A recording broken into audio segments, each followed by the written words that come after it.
Now we get to move into the real fun part of this evaluation, where I get to compare directly the 2021 GR Supra to the 2020 GR Supra. The red is the 2021 and the white is 2020. We're going to take them out on the exact same road, and I will tell you exactly what the differences are in terms of ride and handling and the overall performance, including the engine feel, the ride and the comfort, and the noise and everything else. So this is really exciting part of evaluation. So let me take you through first the 2020 GR Supra, which is a white one on the left. I'll give you a full report on that, followed by the 2021 GR Supra, which is a red one on the right. And I will compare the two on the road and show you the differences. Let's take a look. So now it's time to do a very interesting review. I'm going to be doing a thorough comparison in terms of ride and handling and the overall performance between the 2021 GR Supra and the 2020 GR Supra. So first, I'm in the 2020 version, which is the first year that this generation has come out. So let's start up the engine and see how this one performs. And then we'll jump into the 21 version and compare the two. So let's fire up the engine. So I've got mine programmed. This is actually my personal car, the 2020 Supra. So I've got this one programmed to start in sport mode. There's a way to do that actually, because normally it starts up in a normal mode and you have to push the button to shift into sport. But anyway, when you do start in sport mode, the exhaust is first thing you notice about the GR Supra. Wonderful, beautiful exhaust sound with a little bit of crackle and pops. And you don't get as much of that in the new 21 model. They really toned down the exhaust sound.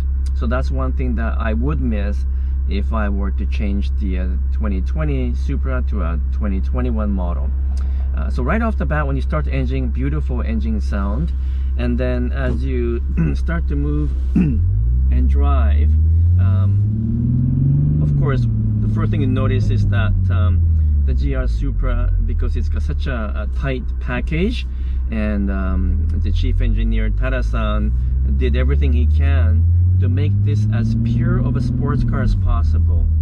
And so a very tight turning radius, short wheelbase, everything was focused on increasing the steering feel, improve the ride and handling over a normal coupes, and generally speaking, to give this car the best handling it can.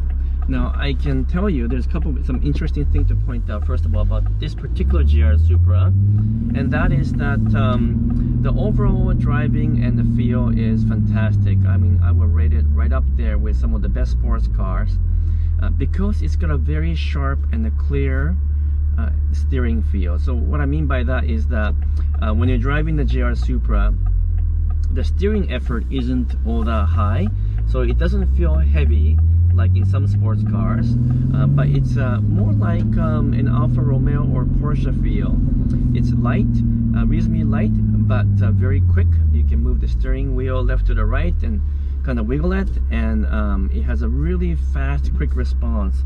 It kind of reminds me of the original Acura NSX when it first came, and it was back to basic, and that car had amazing steering feel. So this car is much like that. And I just stepped on the gas a little bit now, but as you can tell, immense acceleration also. Of course, the 2021 model has much more horsepower, 47 more horsepower to be exact, but the 2020 model is no slouch. More than enough acceleration, 0 to 60 in just about 4 seconds, and the 21 model is just 0.2 seconds faster apparently. But acceleration wise, they're both literally identical and both very good. So back to the steering feel. If I were to move the car like this a little bit, wiggle it, the steering response is immediate. So you turn to the right or left quickly like this, and the car moves.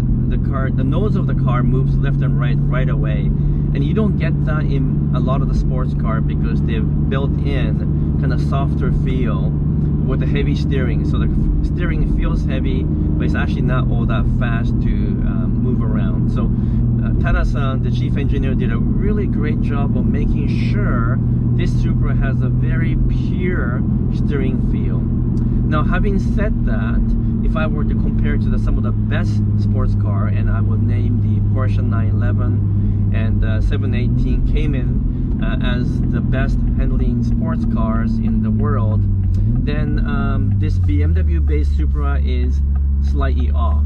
And what I mean by that is that right off the center, when you turn the steering at first, there's a bit of a numb feeling right off the center, just initially. And that numb feeling is non-existent in the Porsche. Porsche has a great steering effort and a feel right off the bat, regardless of which direction you're pointing the steering. So, but in comparison to say Infiniti Sports Coupe or Nissan Z or the Jaguar F-Type, this car has much better steering feel and a faster steering response.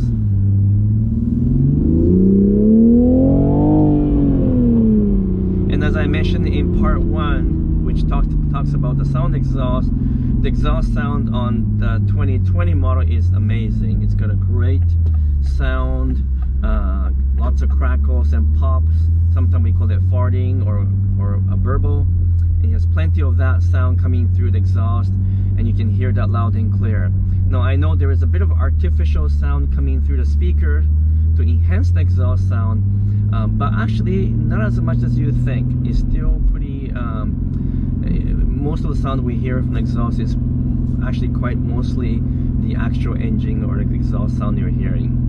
So in terms of the overall steering feel, the general handling is top notch. Not quite as good as a Porsche models, but better than most of other sports cars. Now, I've also driven the BMW Z4. We call it Z in Canada. In the US, we call it Z or Z4. But the BMW version, which is supposed to be very similar to this car, is not quite the same. Now, the BMW Z4 has slightly heavier steering feel, so it does make you feel like it's sportier, but it's not necessarily sportier. And I found the BMW tuning and the refinement to be lacking in comparison to the Supra. Toyota did an amazing job of refining and just making the steering and the overall ride and handling first class, and you can really see that the engineer did an amazing job of that. I think it handles slightly more accurate than the BMW version, and not as twitchy. The BMW, I found out the Z4 is a bit sensitive and twitchy, whereas the Supra is slightly more forgiving. Having said that, the two cars are based on the same platform and same chassis, so it's 80 to 85% identical in terms of overall feel. The engine on the Supra is amazing, even without upgrades for the 2021. This current version, the 2020 version, has plenty of power and torque, and this is the biggest difference between a pure sports car like this compared to let's say a sports sedan or sportier coupes, because you don't get this immediate response. In the Supra, you step on the gas and the response is immediate, and you're literally pushed back to your back of your seat. You don't quite get that in the sportier coupes that are not a true sports car. I will say that the Germans do a really good job in general, though, in terms of ride and handling. Let me just push the accelerator a little bit more here as well. Yeah, lots of torque to pull you through. Anyway, so as I was saying, the Germans in general do a really good job. I particularly like the Audi TT. The overall feel of that car is very clean. But the Supra, again, has a kind of a pure feel that is lacking in some other competitors' cars. I would still say the Porsche is a benchmark. Now, let's, in terms of ride, by the way, again, this is where Toyota and I think BMW both took took time to make sure that the ride is very reasonable. Sometimes these sports cars are very harsh riding, and because it's so harsh riding that you know, they're not usable as a day-to-day car. They're just too bumpy and too rough. But here I'm going through some bumps here on this Supra, and surprisingly comfortable. It's firm, it's tight, but over bumps and so forth, it is completely manageable. I don't feel that it's too rough and too edgy to drive as a day-to-day car. This car is completely drivable as a day-to-day car. The ride is surprisingly comfortable, and you know, the choice of the tire, Michelin's tires that Toyota picked, BMW and Toyota have the same tires, are also excellent. They're good rain tires, they're good summer tires. Although I will say that if you want to drive this day to day, it's not the best car to drive in heavy rain or in a slightly colder winter conditions. You will really have to put winter tires because there's so much torque and power, and the way that the traction control is calibrated, when you step on the gas, the back end loses out quite easily. So now let's take a look and drive in the 2021 GR Supra and compare it directly in terms of ride, handling, and overall performance. So now I'm in 2021 GR Supra, and we're going to take this guy for a spin and do a direct comparison in terms of the ride and handling and the overall performance, and see how the two compare. So let me start up the car first. Now I managed to start this in sport mode as well, and of course you don't get the same crackles and pops and the farting sound that you get on the 2020. So as I mentioned before, right off the bat, the exhaust sound is more tame in the 21 model, and that's the first thing I noticed. But let's take it for a drive. I have actually been driving this car for a number of days against the 2020 model, and I can highlight some of the differences. Now right off the bat, I know everyone talks about the fact that the 21 model has more horsepower, and that's the one number that everyone seems to be focusing on. But I can tell you, in general drive, even if you were to drive it a little bit aggressively, it is not noticeable. And partly because the 21's increased 47 increased horsepower comes at a higher RPM. So in an everyday drive, and maybe even partly because the exhaust is quieter, it's not as noticeable. You're gonna have to be in a test track or race track and drive it back to back to really notice that 0.2 second difference between the 2020 model and the 2021 model under full acceleration. Otherwise, honestly, the two feel surprisingly similar in terms of the engine performance and the engine feel. But there is some difference in the steering feel. On the new 21 model, the steering has a little bit more heft, a little bit more feeling to it. I don't mean the 2020 model has no feeling. It's just the 21 model has a slightly better steering effort. So it's, I would say it's a tiny bit heavier, maybe like 4 to 5% heavier than the 20 model. And when you turn the steering like this, off center, the reaction is also slightly faster than the 20 model. So the 21 model, as a summary, has a slightly better steering feel and effort. Again, I would say it's about 5% heavier. And also when you begin to make the turn like this, I'm just wiggling the steering right now. When you wiggle the steering, the immediateness or the reaction time to your hands moving the steering, it's, I would say, a little bit faster. I would say the 21 model, it's about 10% faster to react to your hand than the 2020 model. It's also slightly heavier feeling, and therefore, generally speaking, it's a tad, just a tiny bit more, perhaps better feel in terms of steering. In terms of ride and suspension, it's almost identical. I know they fine-tuned it a little bit more, and so I might say that the ride is maybe just a tiny bit smoother, but that could also be just difference in mileage between the two cars in terms of the tire wear. So I would say the ride is really almost pretty well identical. It's very hard to tell the difference.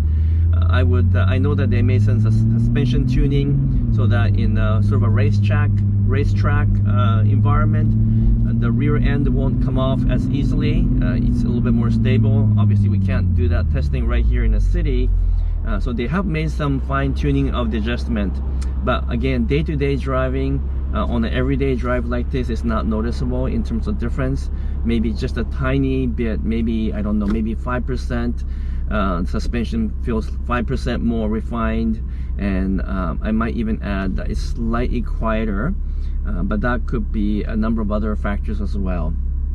I am driving the 2020 back to back with the 2021, so it is a direct comparison. I've been driving the new 21 model for several days now, and I own the 2020 model, so of course obviously I know that car very well. But both cars, of course, really are top-notch. It's as close as you can get to a pure sports car, and perhaps it's not quite as good as a Porsche 911 or Cayman, but those cars cost a lot more as well.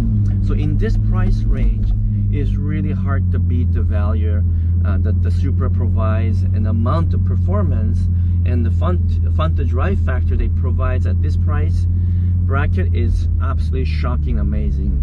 Again, Tada-san, who is the chief engineer at Toyota, did a really amazing, super job of fine-tuning this car so that it provides the maximum performance and maximum joy to drive. So let me make a few more turns here, and I can show you a little bit more about the difference between the two cars.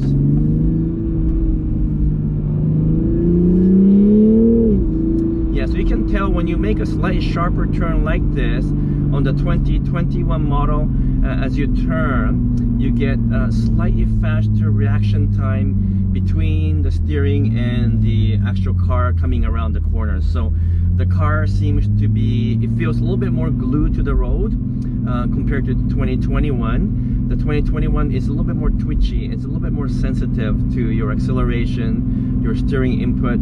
The 21 seems to have that slightly better balance. But I would say, again, the difference between the two is no more than 5% in the overall feel. If you take both cars to a track or a race circuit and drive around at a very high speed, you will probably notice more difference. But in an everyday city driving like this, most people will not notice the difference between the two years, the 2020 and the 2021. Otherwise, yes, both cars are just really fun to drive, and both cars are very forgiving in terms of ride. So you can definitely drive this every day as a daily car. It's comfortable, is surprisingly quiet except for the exhaust sound, which is very loud in the 2020, but quieter in the 2021 model. And so therefore it's actually very usable to and from work, or even from supermarket as an everyday car. Just kind of keep in mind that there's so much power and torque in these cars, and you can tell when I step on the gas a little bit here, you'll see it. Yeah, so you saw that you know, the road is actually pretty dry, but it's a little bit cold right now, and there's slight amount of dew, or a little bit of not rain, but just the wetness on the surface of the road, and the back end came off loose already. I didn't even step on the gas that much, maybe halfway. So again, you can use it day to day, but because there's so much power and torque, you just have to remember that it's not very good in rain or wet surfaces, and definitely it's probably not usable in the wintry, snowy condition. Even with the snow tires and winter tires, I think this car will be very hard to drive in snow. So it's very much a fair weather car, because the rear end keeps losing, the tire keeps spinning out in any slippery conditions. So it doesn't matter how much power and torque the car has, if it can't maintain a grip, you're not going to have fun, because the rear end will come off loose. So those are my basic summary of the two Supra 2020 and 2021. If you are in the position to buy either one, it's very easy to decide actually. If you want more power and slightly better refinement and slightly better steering feel, there we go. I step on the gas a little bit here and the rear end came off loose again. But anyway, yeah, so if you want slightly more refinement, slightly better steering feel, and you don't mind that the exhaust sound is quieter, then buy the 2021. Otherwise, if you can find a 2020 at a bargain price, or maybe even a used one, I mean, it's, you know, it's 98% identical to 21, and I don't know that the difference is all that noticeable on an everyday drive for an average driver. I'm a professional evaluation engineer, so I can tell the difference between the two, the minute differences, and I can tell that pretty well right away. But now that I've been driving both cars for several days back to back, I can tell you exactly what the differences are, which I pointed out now. But again, it's probably not worth necessarily paying more for 21. I'm definitely not upgrading my 2020 to 2021 because the difference isn't all that noticeable on a day-to-day drive. At the end of the day, both of these sports cars are amazing value for the price, for in terms of what they provide and the usability and the practicality. It's right up there among the best. I guess the only challenge I would say is that there's not much room or space in the car, and it's hard to get in and out. I'm not even that tall, and I still find it hard to get in and out of a car. So I would definitely classify this as a spring-summer car, a fair weather car, and you definitely want to have this as a second car if that's possible, and you know, have an SUV or some other more practical car for winter driving or rest of the year, and that would be the best combination. So amazing job Toyota for even coming up with this new generation Supra.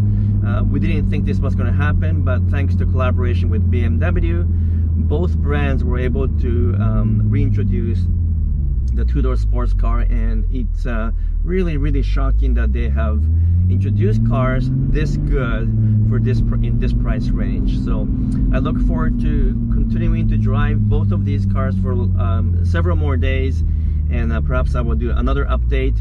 But for now, I will say the 21 is very impressive, but the 2020 Supra is almost as good, and I would say they're 95% identical.